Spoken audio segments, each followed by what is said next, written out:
Alam semesta itu cenderung tidak teratur gitu ya. Nah, masalahnya alam semesta itu adalah dalam pocket-pocket kecil gitu ya. Misalkan alam semesta itu ada yang namanya supercluster. Supercluster itu ada galaksinya, galaksinya itu masing-masing ada tata suryanya gitu. Nah, dalam tata surya itu seolah-olah itu teratur. Kenapa? Karena dia menyerap energi ya, energi dalam satu ruangan dari luar. itu dari luar sehingga dia itu membentuk keteraturan. Tapi keteraturannya terus kemudian cenderung untuk menjadi tidak teratur. Kehidupan juga seperti itu ya. Evolusi dalam kehidupan itu bisa terjadi karena kehidupan ini selalu menyerap energi dari luar. Dari makanan, terus kemudian kalau tumbuh-tumbuhan dia itu berfotosintesa.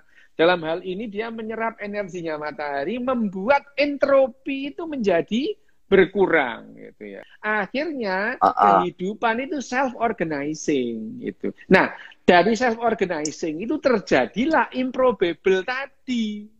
Kok bisa barang mati jadi mati? Kok bisa ya gitu? Karena ini terjadi ada miliaran improbable ya, ratusan miliar improbable selama miliaran tahun. Satu improbable bergabung dengan improbable yang lain menjadi improbable baru ya. Nah, evolusi itu pada saat dia itu berkembang. Nah, berkembangnya itu dengan informasi gitu ya. Jadi informasi itu mengarahkan evolusi gitu. DNA dalam gen itu sama dengan DNA pada protein, berkorelasi. Gen ya, dalam tubuh kita itu berupa informasi, berupa petunjuk pelaksanaan dan petunjuk teknis untuk membuat protein itu ya, dan dia juga bisa mereplikasi dirinya itu. Dari replikasi itu seringkali membuat individu-individu yang berbeda dengan induknya itu ya. Dan kalau individu itu cocok dengan seleksi alam, dia berkembang. Nah, itu yang namanya satu improbable bergabung dengan improbable yang lain menjadi improbable yang lebih kompleks gitu. Bagaimana benda-benda sederhana semacam sel akhirnya membuat jaringan dan akhirnya menjadi organ mata itu. Ini berjalan selama miliaran tahun, tidak sekali jadi simsalabim abracadabra gitu ya. Itu yang disebut evolusi, dan evolusi itu berjalan karena informasi. Nah, informasi ini sendiri akhirnya berkembang, ya, makin lama makin kompleks. Evolusi ini akhirnya pada manusia juga unik. Sehingga manusia ini begitu dia bisa menggunakan bahasanya, dia mempunyai cara yang unik ketimbang spesies-spesies yang lain. Dia bisa bertukar informasi tentang pengalaman. Binatang yang lain nggak bisa itu. Misalnya, untuk mengembangkan kemampuan verbalnya itu ya, dan untuk mengembangkan kemampuan menghubung-hubungkan kejadian itu. Manusia ini adalah spesies yang sangat rentan mati di awal kehidupannya. Berbeda dengan binatang-binatang yang lain. Binatang-binatang yang lain itu begitu lahir, dia udah siap jalan, udah siap mencari induknya, mencari puting susunya itu ya.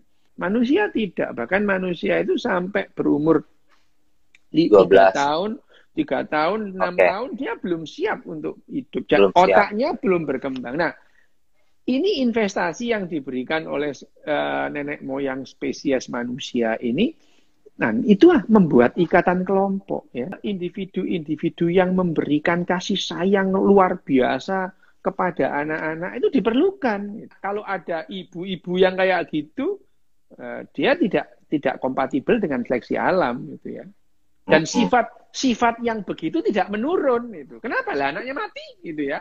Itu kenapa mayoritas orang itu seneng, lucu lihat bayi, seneng lucu gitu, dia pengen gendong karena sifat-sifat yang begitu diperlukan untuk melanjutkan spesies kita, spesies kehidupan. Pada akhirnya kemampuan otak kita untuk bertukar informasi itu bahkan dikembangkan pada saat kita berbahasa dan kita menulis bahasa kita. Kita tidak hanya ngomong kepada teman seangkatan, tetapi pengalamanku pengalamanmu, pengalaman nenekmu, kakekmu itu bisa dilanjutkan ke generasi-generasi berikutnya. Sehingga yang namanya informasi pada manusia, otak manusia, itu berkelanjutan itu.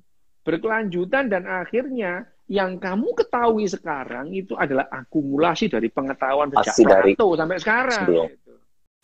Itu yang disebutkan pada entropi, terus kemudian evolusi dan informasi menjadi isu bagaimana yang namanya kehidupan ini makin lama makin berkembang sehingga meskipun terjadi 5 kali kepunahan massal, jumlah spesies baru yang muncul itu selalu lebih banyak daripada spesies yang punah itu.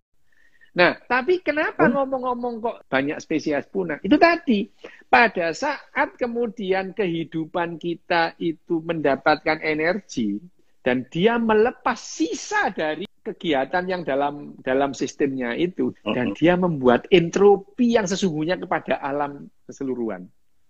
Jadi, sudah layak kalau kita itu bertahan hidup, kita membuang sesuatu yang membuat alam di luar diri kita kacau. Kacau. Itu sudah hukum alamnya begitu. Ya.